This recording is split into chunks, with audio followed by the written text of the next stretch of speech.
In this video, I'm going period correct and installing a PlayStation 2 in my Prado, and also gaining a second battery and an inverter in the process. Here's what I need to get this set up. The most obvious item is a second battery, and this deep cycle one will do the job. It also needs to live somewhere, so I bought this battery cage so it can stay under the bonnet instead of taking up boot space.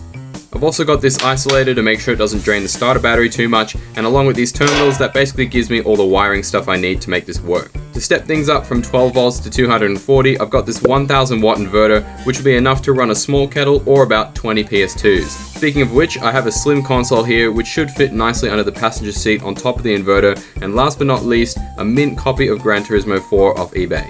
Seeing as I'll be fiddling around at the back of the head unit, I'm going to take the opportunity to install a UHF radio with a glass antenna and a front camera as well, plus some 3D printed bits and pieces to make sure everything's neat and tidy.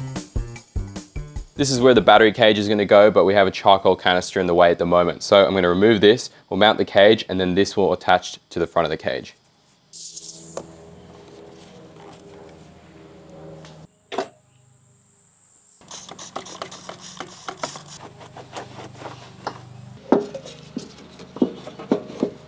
There's a slot here that needs to be drilled out to 9mm.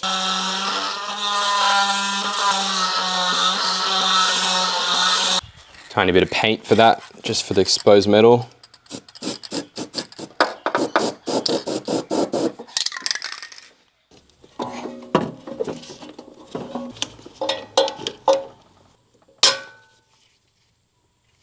Well, that's broken. These holes don't seem to quite line up with the fender here, and this angle is a little different as well. I think it'll be fine because there's still 2 bolts down the bottom.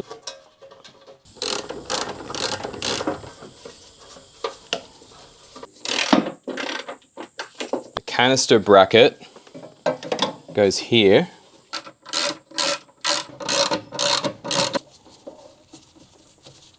This connector isn't going to be long enough to reach the canister in the new position, so we'll extend his wiring real quick.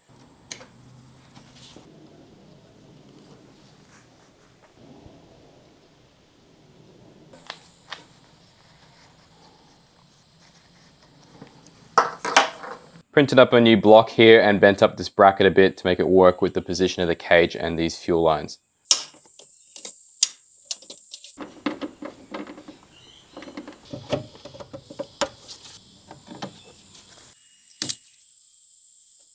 Let's get this battery in.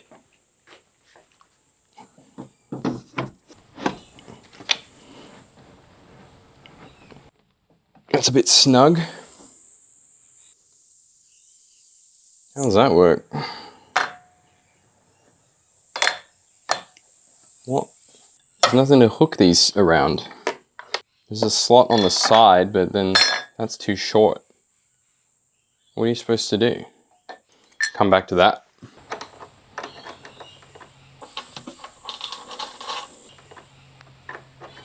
While I think about how to secure this battery properly, I need to mount this guy up so that we can work out the wiring for it. And for that, I've designed this little bracket.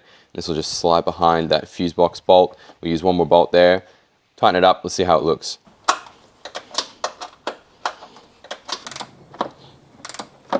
And if I've done this right, should just have enough room to still open this fuse box. Yes. Okay. There's an override switch wire, but there's also that same switch on the front, so I don't need this, and there's an indicator LED, which I'm not too worried about either. So these guys can just chill inside.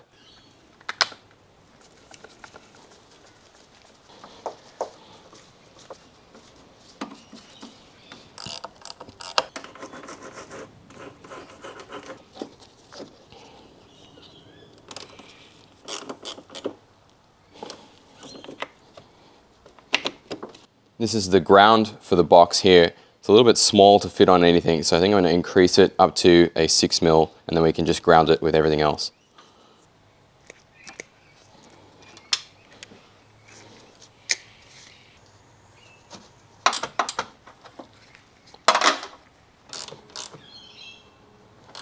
Okay, and those 2 batteries are now connected. I've disconnected the battery negative again so I don't accidentally short anything out. It's time to run this wire into the car and figure out how we're going to mount the inverter. had a lot of extra 8-gauge wiring left from the isolator kit, which is why I decided to use it to power the inverter, but this was a bit of a mistake. I assumed it would be more than enough to power the inverter, considering it was able to connect the two batteries to each other, but when I did the maths, I realized I'd be right on the limit of the fuse at 1000 watts if the engine was off. So after filming, I changed the inverter power and ground from an 8-gauge to a 4-gauge, which can handle 100 amps continuously, giving me an extra 250 watts of headroom for any small surges. If you're new to wiring, the lower the gauge number, the heavier the wire.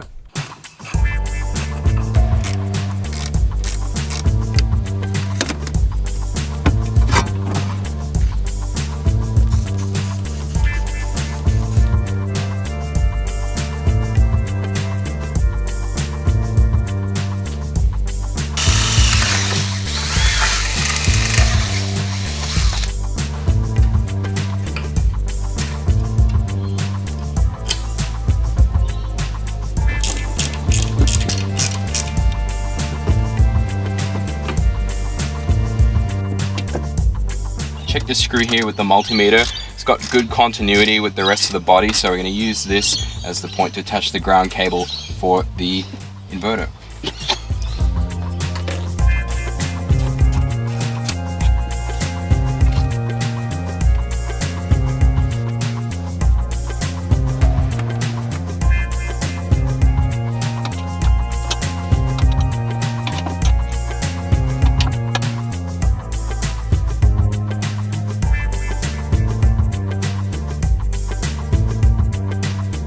These are the brackets I've come up with for the PS2. Anyone who wants the details, these are PETG, that's the black part. And then we've got TPU here, which is a little bit more flexible and will help absorb some vibrations from bumpy roads. This isn't going to be running while the car is driving, but just to protect the internals of the PS2.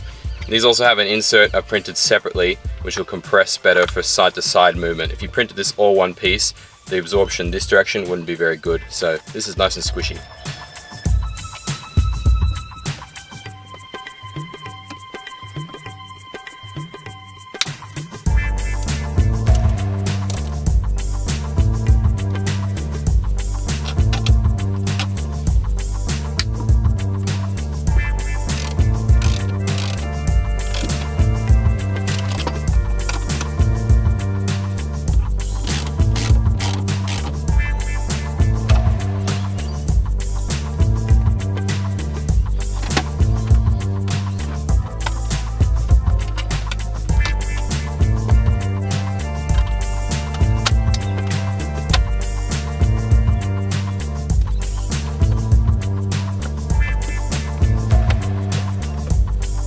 Locked and loaded.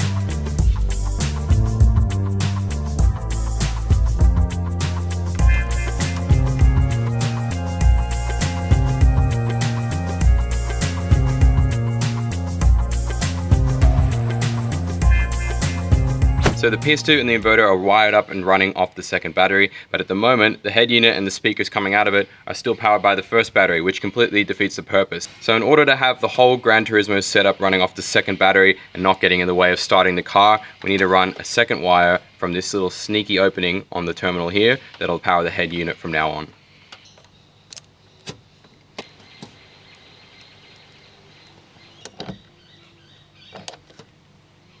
If you're running your own wires like this, make sure you've got fuses wherever you might need them. The head unit does have its own fuse built into the back of it, but we are bypassing the fuse box, which has a radio fuse. So I'm just replacing that in line on this feed wire, 15 amp like the factory one.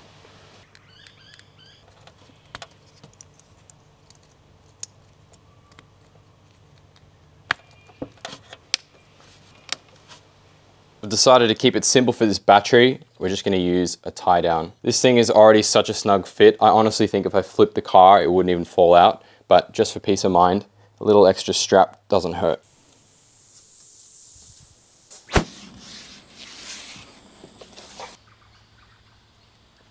I chose this on-glass antenna just because I don't have anywhere to mount one on the outside of the car, and I thought this was nice and stealthy.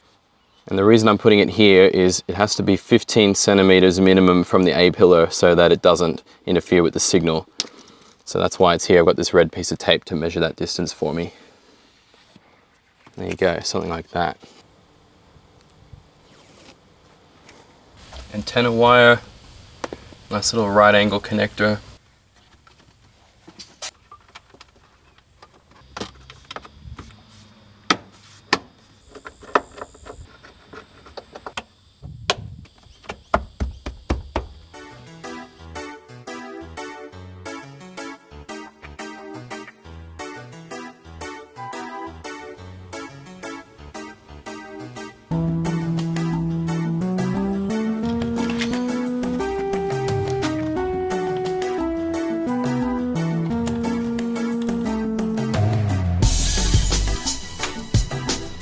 Snap.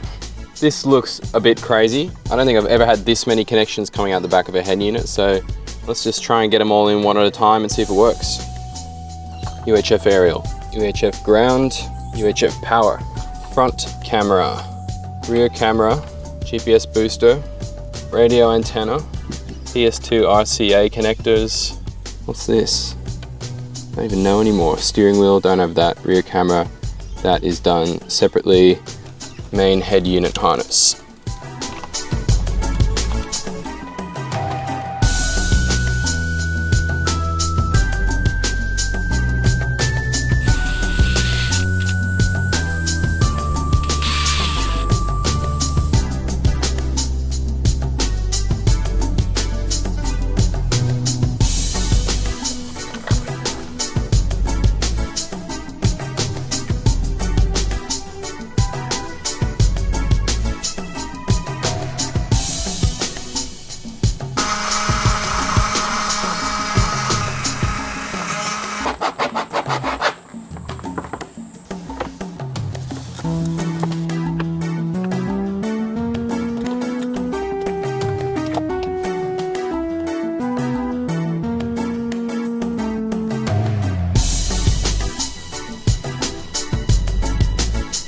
Last little addition to the dash here is an outside temperature sensor because the car doesn't have one and I want one. This is my own design. I'll put it on my website. It should fit pretty much any 90s or early 2000s Toyota with these horizontal switch blanks here.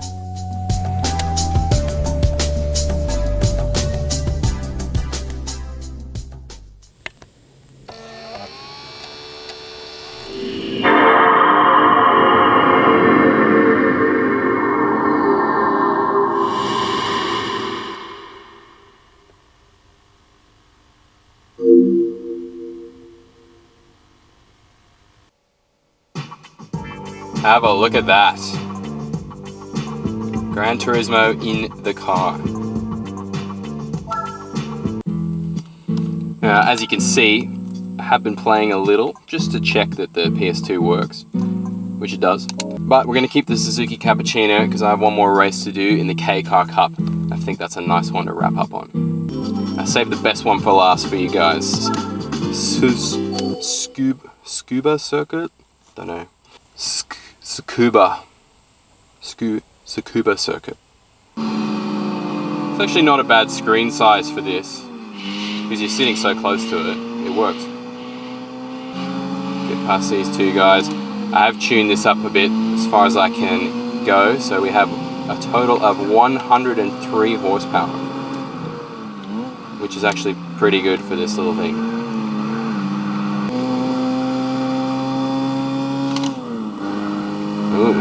Ooh. Handling though, not sure about that. Maybe it's just me. Now we got this in the bag. Honda Beat, see you later. Foot flat around here, no problem at all. Shift down, yeah. Actually, while we're on the topic, it's kind of recently dawned on me that I've been driving and owning cars for almost 10 years now, and I still have never been to a racetrack to drive. I've been to one to spectate, but not to drive. And I'm kind of embarrassed to admit that. It feels a bit stupid, so leave a comment if you would be interested in a track car build at some point, because I would be. May have to sell E39 to make that happen, but depending on the track car, it could be worth it.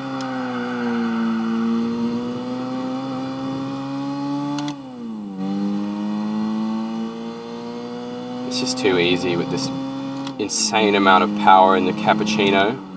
130 just? 140? 140, okay, bro. 125 was the speed for this corner, roughly. And I think, yeah, we can shift down. Let's cross it in third. It's a win. And we should have won something as well. Let's have a look. What have we got? What the hell is that?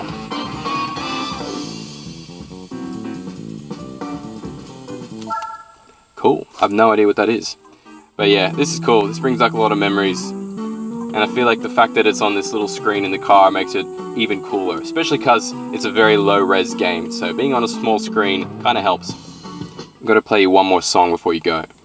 It'll bring back some more memories for you. This one.